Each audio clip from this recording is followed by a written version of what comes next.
மாலை வணக்கம். Malaysia Sungai Siput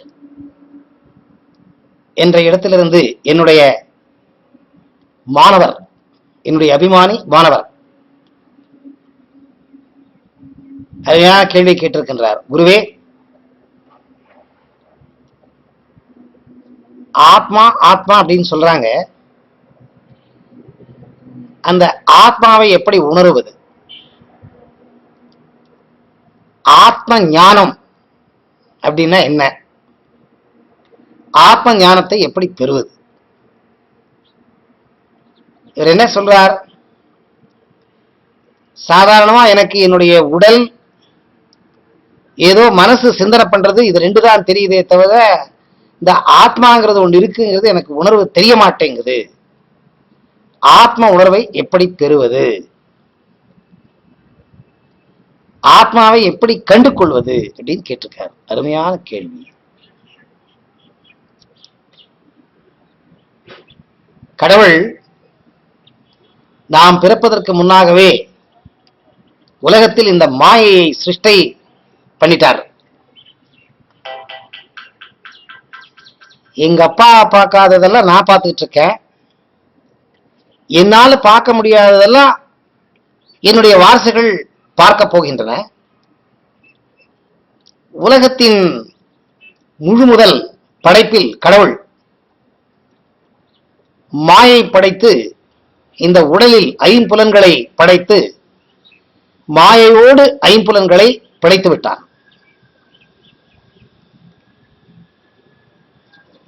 ஆத்மா உடலை விட்டு பிரியும் பொழுது மனது அதையும் எடுத்துக்கிட்டு வெளியே வந்துருது. இந்த சம்ஸ்காரங்கள் அப்படின்னு என்ன சொல்றோம்? வசனங்கள், சம்ஸ்காரங்கள். ஜென்ம ஜென்மாந்திரத்தில் நீங்க என்ன பண்ணிருக்கீங்க, அதனுடைய நினைவுகள் எல்லாமே ஆத்மா வெளியே போறப்ப ஆத்மாவோட வந்து உங்களுக்குன்னு எந்த உடல் நிர்ணயிக்கப்படுது, அந்த தாயின் கர்ப்பத்துக்குள்ள இருக்கிற சிசுவுக்குள்ள கடவுள் நீங்க செய்த கர்ம பலனுக்கு தகுந்தபடி, பாவ கர்மங்கள் புண்ணிய கர்மங்கள், இதுக்கு தகுந்தபடி ஒரு தாயின் கர்ப்பத்தில் உள்ள சிசுவை கடவுள் ஐடென்டிஃபை பண்ணி உங்க ஆத்மாவை அந்த கர்ப்பத்தில் இருக்கிற அந்த சிசுவில கொண்டு போய் சேர்த்துடுறாரு. அந்த நினைவலைகள் ஆத்மாவோட போய் சேர்ந்துருது அந்த உடலுக்குள்ள. டிஎன்ஏ லெவல்ல வேலை பண்ணுது மனசு.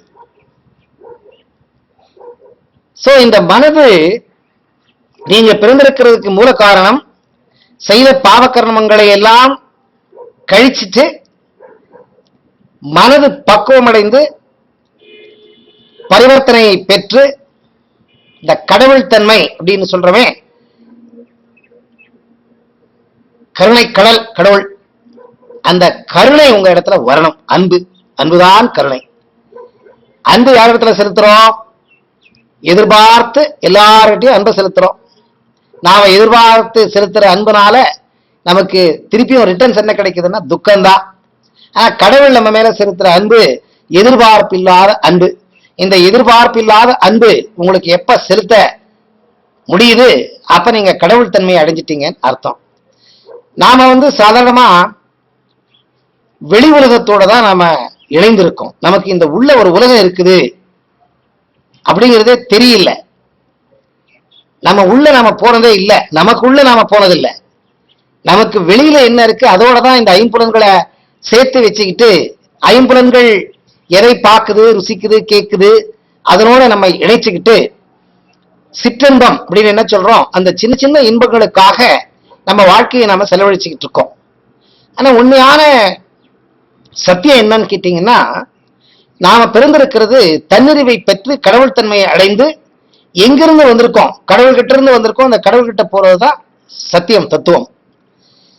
ஆனா நம்ம செய்த கர்ம பலன்களுக்காக என்ன பண்றோம், நமக்கு தெரியாம இந்த வெளி உலகத்தில் இருக்கிற இந்த மாயையோட நம்மளை இணைச்சிக்கிறதுனால உள் அந்த கடவுள் என்ன இருக்கிறார், அந்த ஆத்மா அதுதான் கடவுள், அது இருக்கு இல்லைங்கிறது நமக்கு தெரிய வரல. எப்படி உள்ள போறது?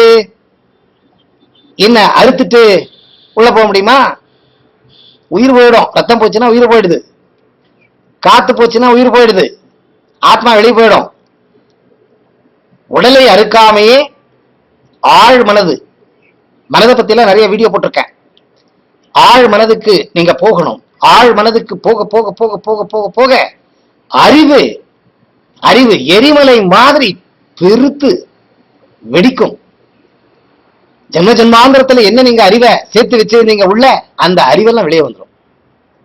எப்ப உங்களுக்கு ஞானம் கிடைக்குது, ஆட்டோமேட்டிக்கா உங்களுக்கு தெரியாம உள்ள இருக்கிற கடவுள் உணர்வு உங்களுக்கு தெரிய ஆரம்பிச்சிடும். இதுக்கு மூலம் என்னன்னு கேட்டீங்கன்னா தியானம். எப்படி திரும்பி திரும்பி போனாலும் தியானம்.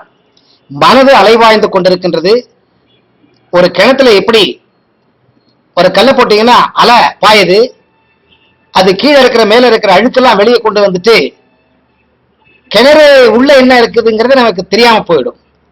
அதே நீங்க அந்த அலை அடங்குற மாதிரி பண்ணிடுங்க, கொஞ்ச நேரம் விட்டு அந்த சூரிய வெளிச்சம் உள்ள பாயறதுனால அந்த கீழே இருக்கிறதெல்லாம் தெரியும் கண்ணுக்கு. அந்த மாதிரி இந்த அலைபாயும் மனது மாயா லோகத்தில் தன்னை இணைத்துக் கொண்டிருக்கும் இந்த மனதை நீங்கள் அமைதிப்படுத்தி, சுத்தப்படுத்தி, தூய்மைப்படுத்தி உள்முகமாக நீங்க தியானம் பண்ண ஆரம்பிச்சிட்டீங்கன்னா உங்களுக்கு தெரியாம உள்ள இருக்கிற அந்த கடவுள் ட்ரிகராகி வெளியே வந்துடுவார். கடவுள் உணர்வு உங்களுக்கு அப்பதான் தெரியும், அது வரைக்கும் தெரியாது. ஆனாலும் பக்தி யோகம், கர்மயோகம், ஞான யோகம், ராஜயோகம், இந்த 4 யோகத்துல எந்த யோகத்தை நீங்க எடுத்துக்கிட்டாலும் அந்த கடவுள் உணர்வு அறிவதற்கு தேவையான பக்குவம் உங்களுக்கு கிடைச்சிரும். சத்சங்கங்கள், நற்சான்றோர்கள், சாதுக்கள், சன்னியாசிகள், குருமார்கள், இவங்களுடைய பிணைப்பு உங்களுக்கு தேவை. நல்ல நல்ல புஸ்தகத்தை வாங்கி படிங்க. ஆன்மீகத்துக்கு ஸ்ரீ ராமகிருஷ்ண மடத்துல நிறைய நிறைய பெரிய பெரிய யோகிகள், சன்னியாசிகள் நிறைய புஸ்தகங்கள் எழுதியிருக்காங்க ஆன்மீகத்துக்கு சம்பந்தப்பட்டது. தயவு பண்ணி அந்த புஸ்தகத்தெல்லாம் படிங்க. ஸ்ரீ சுவாமி விவேகானந்தர் ஞானதீபம்னு ஒரு புஸ்தகம் எழுதியிருக்கார், பாருங்க. அவர் 8-10 சீரியல் இருக்கு, அதை வாங்கிக்கோங்க. ரொம்ப மலிவான விலையில கிடைக்குது. உங்க அறிவு வளரும், ஞானம் வளரும். ஞானம் வளர வளர உங்களுக்கு தெரியாம உள்முகமாக உங்க மனது போக ஆரம்பிச்சிடும். தியானம் பண்ண ஆரம்பிங்க. தினமும் 5 to 10 நிமிடம் கண்ணு மூடிட்டு உட்காரத்துக்கு பழகுங்க. யாராவது ஒரு நல்ல குருவை தேர்ந்தெடுத்து ஒரு தீட்சையை வாங்கிக்கிட்டு அவருடைய கான்ட்ராக்டை எப்பவும் வச்சுக்கோங்க. எந்த குருவை நீங்க தேர்ந்தெடுக்கிறீங்க, எந்த விதமான எதிர்பார்ப்பு இல்லாமல் சேவையை செய்யக்கூடிய ஒரு குரு உங்களுக்கு தேவை. அந்த குரு போட்டோவை உங்க வீட்டுல மாட்டி வச்சுக்கோங்க. எப்போ உங்க கண்ணுக்கு தெரியற மாதிரி இருக்கணும் அந்த குரு. உங்களுக்கு தெரியாம குரு உங்களை வழிகாட்டுவார். குரு கிட்ட நீங்க பேசணுங்கிற அவசியமே இல்லை. அவர் போட்டோவை தினமும் ஒரு தடவை நீங்க பார்த்துட்டீங்கன்னாவே போறோம். அவருடைய ஆத்மா, பக்குவமடைந்த அந்த ஆத்மா கண்டிப்பா உங்களுக்கு வந்து உங்களுக்கு தெரியாம உறுதுணையாக இருந்து உங்களுக்குள்ள இருக்கிற கடவுள் உங்களுக்கு காண்பிப்பார். ஃபர்ஸ்ட் குருவை செலக்ட் பண்ணுங்க.